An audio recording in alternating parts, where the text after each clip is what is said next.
ले आ दुनिया को मेरे कदमों में रख, नहीं होना मैंने मुतासिर। नहीं चाहिए मुझे इज्जत, नहीं चाहिए मुझे शोहरत, नहीं चाहिए मुझे वो दौलत जिसमें अल्लाह रब्बुल इज्जत नाराज हो और मेरी दुनिया बन जाए, मेरी दुनिया संवर जाए, मेरा नफ्स ठंडा हो जाए।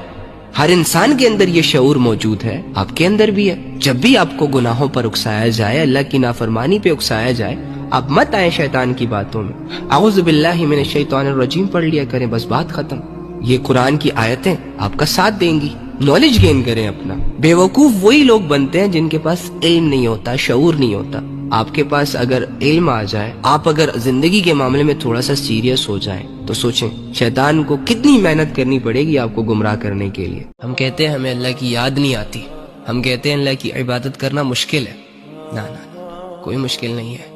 जिस दिन लोगों के असल चेहरे हमारे सामने आएंगे ना, और जिस दिन ये दुनिया अपनी हकीकतों के साथ हमारे सामने आएगी, उस दिन सिर्फ अल्लाह ही याद आएगा, बाकी किसी चीज का ध्यान नहीं रहेगा। फिर मुसल्ले भी बिछ जाएंगे, वो कुरान जिसे हमने बहुत ऊंची जगह पे रखा हुआ है वो भी हाथों में आ जाएगा, और ये हाथ जो अल्लाह के सामने आज उठ नहीं पा रहे, ये भी उठ जाएंगे। बस जरा सी वो अकड़ टूटने दो जो मेरे अंदर है, उन ख्वाहिशों को दम तोड़ने दो जिन ख्वाहिशों ने मुझे घेरा हुआ है, और उन लोगों को असल चेहरों के साथ सामने आने दो जिन लोगों पर हम अंधा यकीन करके अपने रब को भुला बैठे। अपना सारा टाइम इन लोगों को दे रहे हैं, लेकिन अल्लाह को पुकारना मुश्किल, बुलाना मुश्किल, महसूस करना मुश्किल, याद करना मुश्किल। किसी को भी इस बात का अंदाजा नहीं है कि तुम किन हालात से गुजर रहे हो। तुम्हारे अंदर जो शोर चल रहा है किसी को सुनाई नहीं दे रहा ना, लेकिन तुम स्टिल ढूंढ रहे हो किसी ऐसे शख्स को, किसी ऐसी पर्सनालिटी को जो तुम्हें जाने, तुम्हें समझे। मत ढूंढो, नहीं मिलेगा कोई भी, क्योंकि जो समझता है, जिसे हमारी कदर है, जिसे हमारी परवाह है और जो हमें समझ रहा है, उस जात को तो हम भुला बैठे। तो फिर इन मिट्टी के पुतलों से क्या उम्मीदें लगाना। कोई है जो तुम्हें समझता है, कोई है जो उस शोर को जानता है जो तुम्हारे अंदर चल रहा है, कोई है जो तुम्हें बिना मतलब के सुनना चाहता है, तुम्हें एक मुकाम तक पहुंचाना चाहता है। मैंने और तुमने उसकी तरफ ध्यान नहीं दिया।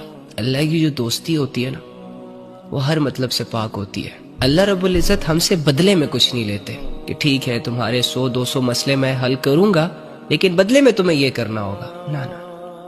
और जहां तक इबादत की बात है, तो वो तो उसने तुम्हारे भले के लिए तुम पर फर्ज की। देखो, नाच गा के भी जिंदगी गुजर जाएगी, गुनाहों में भी गुजर जाएगी, गफलतों में भी गुजर जाएगी, नाफरमानियों में भी गुजर जाएगी। गुजर तो जाएगी ना, रुकेगी तो नहीं। दुनियावी एतबार से फिरौन बादशाह था, हर ख्वाहिश पूरी हो रही थी उसकी, लोगों के दिलों में उसका खौफ भी डेवलप था। बेताज बादशाह था, डॉन था, बदमाशियां, अकड़, फखर, खुदाई दावों से भरा था। मरा ना, खत्म हुई ना उसकी बादशाहत, टूटी ना उसकी अकड़, छिन गया ना उससे वो सब कुछ जिसकी वजह से वो खुदा को नहीं मान रहा था, जिसकी वजह से वो गुरूर और तकब्बुर और मनमानी जिंदगी गुजार रहा था। तो आजकल जो फिरौन मौजूद है ना, इन्होंने भी हमेशा नहीं रहना, इन्होंने भी जाना है, और नेक लोगों ने भी मर जाना। ये आपकी जिंदगी बदल सकता है। इसे उठाएं और स्टार्ट करें लिखना। सुबह आंख खोलने से लेकर रात को आंख बंद करने तक तुम क्या करते हो लिखो। कम से कम मरने से पहले वो जिंदगी जो तुम्हें दिखाई जाएगी, उस जिंदगी का एक दिन अपने हाथों से लिखो। वो अमालनामा जिसमें तुम्हारी छोटी सी छोटी बात, छोटी सी छोटी सोच, छोटे से छोटा अमल भी लिखा जा रहा है, और मरने के बाद तुम्हारे सामने आने वाला है उस अमालनामे का कुछ हिस्सा। जीते जी इसके जरिए से अपने ही हाथों से किसी कॉपी पर या किसी पेज पर उतारो, लिखो अपने अमाल, अपनी एक्टिविटीज, अपनी सोच, और लिखने के बाद सोचो कि अब इसमें अल्लाह की फर्माबरदारी कितनी है और अल्लाह की नाफरमानियां कितनी है। काफिर और मुशरिक तो इसलिए अपनी आखिरत नहीं बना सकते क्योंकि उनके पास तो वो ईमान ही नहीं है जिससे आखिरत बनती है। लेकिन कितना बड़ा बेवकूफ है वो इंसान जिसने ये ला इलाहा इल्लल्लाह मुहम्मद रसूलुल्लाह पढ़ा हो, जिसके पास वो दौलत हो जिसके इस्तेमाल से आखिरत की इनफिनिट लाइफ बनती है, संवरती है। उसके बावजूद वो 2-4 गुनाहों की वजह से नफ्स और हवस की बातों में आकर अपनी आखिरत को इर्रेलेवेंट समझे, गैर जरूरी समझे, और वो मेहनत ना करे, वो अमल ना करे, वो इल्म ना हासिल करे जिससे एक मुसलमान की आखिरत बनती है। कितना बड़ा बेवकूफ है। और इसे बेवकूफ बनाया किसने? नफ्स اور شیطان نے۔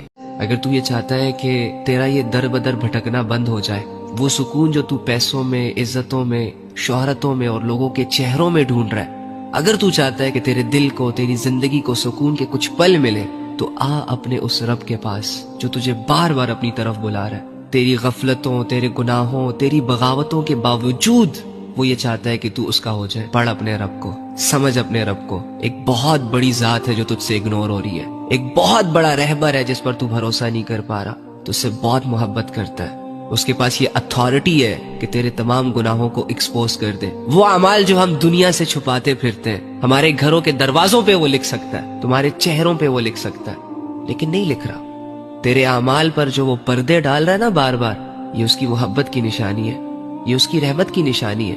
تو بھی تھک جا، رک جا، کب تک کرے گا؟ آ میری جان اپنے رب کے پاس۔ کتنا بدنصیب اور کتنا غافل ہے وہ انسان کہ جو سال کے 11 مہینے بھی اپنی مرضیوں پر چلتا رہا، گناہوں کی گندگیوں میں منہ مارتا رہا، سال بھر اسے اللہ کی یاد نہ آئی، سال بھر اس نے پراپر طریقے سے ایک نماز نہیں پڑھی، سال بھر یہ موبائلوں میں، بے حیائیوں میں، لڑکیوں کے ساتھ، لڑکوں کے ساتھ، irrelevant چیزوں میں اپنی زندگی گزارتا رہا، اور اس کی بغاوتوں کے باوجود، اس کے گناہوں کے باوجود، اس کے بے حیائیوں کے باوجود اللہ رب العزت نے اس پر اتنا بڑا انعام کیا کہ اسے رمضان جیسا مہینہ دے دیا۔ اسے وہ مہینہ دے دیا کہ جس مہینے میں اللہ رب العزت نہ جانے کتنے لوگوں کو جہنم کی گہرائیوں سے نکالتے ہیں اور جنت میں ڈال دیتے ہیں، کتنے بڑے بڑے مشرکوں کو، کافروں کو، غافلوں کو، گنہگاروں کو ہدایت دیتے ہیں۔ ایک آنسو پر انسان کے 60، 70، 80، 90، 100 سال کے گناہوں کو معاف کر دیتے ہیں۔ میرے بھائیوں اور میری بہنوں، اس دنیا کی زندگی کو نا بہت سوچ سمجھ کے گزارے۔ امیجن کریں کہ اللہ رب العزت بے نیاز ہے، معاف کرنے والے ہیں، چھوٹے چھوٹے گناہوں کو تو یوں ہی معاف کر دیتے ہیں، بڑے بڑے گناہوں کو بھی معاف کر دیتے ہیں، شرک جیسے گناہ کو بھی معاف کر دیتا ہے اگر بندہ توبہ کرے۔ اب اتنا معاف کرنے والا رب، پوری دنیا کو کھلانے پلانے والا رب، پوری دنیا کو زندگی دینے والا رب، جن لوگوں کے لیے جہنم کا فیصلہ کرے گا، ان لوگوں نے پتہ نہیں کیا کیا ہوگا، ان لوگوں نے نہ جانے اس دنیا کی زندگی میں اللہ کو کتنی دفعہ اگنور کیا ہوگا، اللہ کی آیتوں کا کتنی دفعہ انکار کیا ہوگا، تب جا کے وہ اللہ کی نظروں میں اس قابل بنے کہ ان کے لیے جہنم کا فیصلہ کرو۔